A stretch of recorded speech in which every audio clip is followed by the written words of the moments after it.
unexpected update.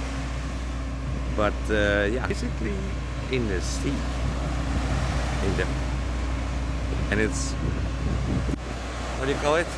Kadounk, kadounk. Haaien, we call it in Dutch. And the point is, there are these other pouches, and what it does, it helps to keep the beach alive, because apparently there's such a thing as beach erosion, which means that the sea is eating up the beach. I have had it from good sources that it was actually happening here. The beach was actually up until there before, and well, they are making these wooden poles so that the sea doesn't eat as much.